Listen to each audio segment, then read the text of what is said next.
Giacomo, fratello, perché non lo sappiamo. Poi c'è Agata, poi c'è il signore in fondo, prego.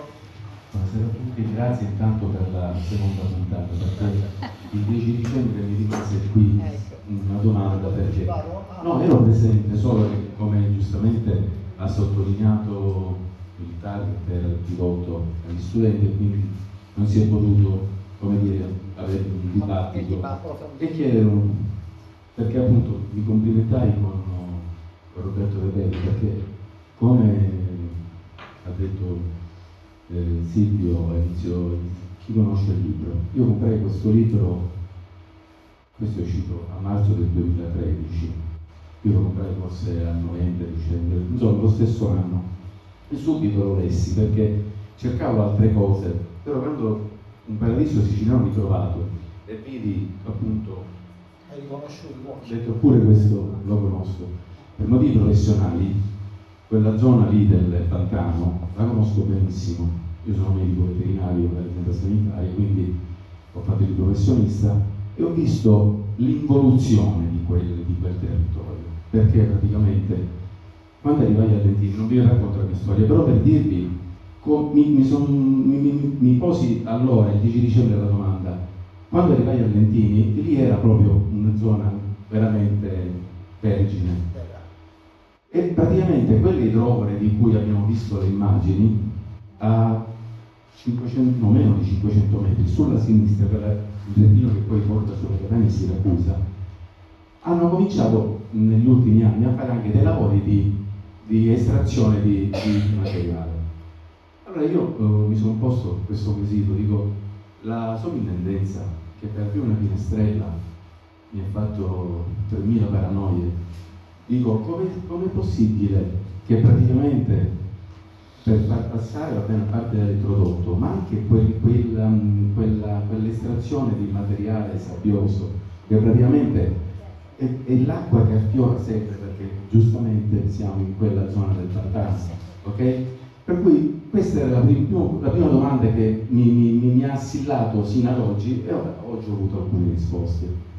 E ti garantisco, infatti ti ho chiesto un po' ci conosciamo di spada, perché lo conosco personalmente, quindi sarà da me puggolato adeguatamente nel momento in cui sono solo i nostri rappresentanti. Dovessimo avere, esatto, avremo certezza di chi appunto dovrà venire a vedere queste aziende.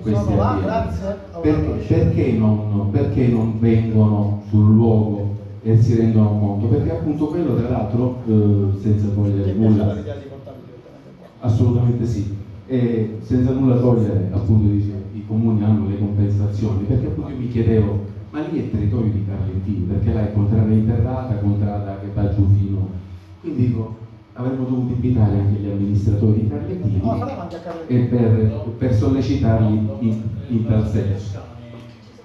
Sì, certo. Io infatti sono stato contento di aver lasciato la parola al vice sindaco, perché mi ha illustrato, perché esatto, parte dal 2011 il progetto, nel 2019. Voglio dire che non sono stati invitati, ovviamente, perché ci sono le elezioni. Sì, c'è tutto un... Sì, va bene, io sono, come dire, la politica per me non ho riflettuto su questo aspetto, va bene, comunque. Però quello che è importante è questo.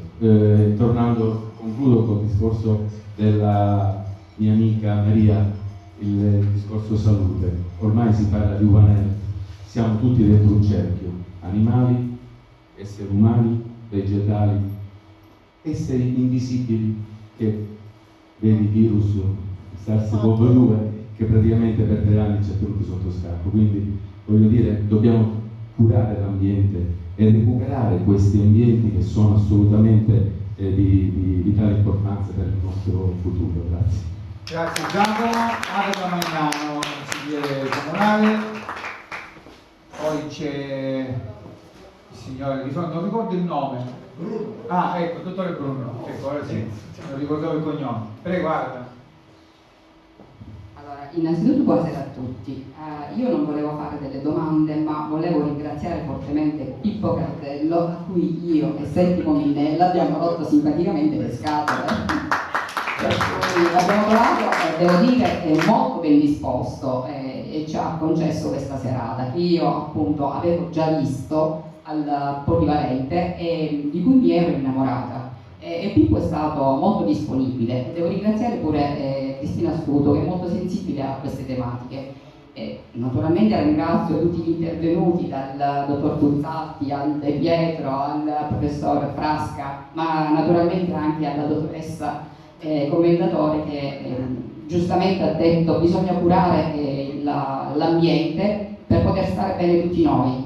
È giusto, però spesso e volentieri siamo noi i primi a non volerlo curare questo ambiente, perché siamo distratti da altre cose. Bisognerebbe ritornare di nuovo a un tempo più lento, perché siamo sempre di corsa e certe cose ci sfuggono. E invece bisognerebbe ritornare ai vecchi ritmi, ritornare alle vecchie tradizioni e curare veramente quello che è il nostro ambiente che ci circonda. Poi volevo informarvi, perché molto probabilmente voi non siete a conoscenza, che domenica prossima ci sarà una passeggiata che partirà appunto dalla porta nord di Lentini e arriverà alla porta sud del parco archeologico, quindi di Carlentini.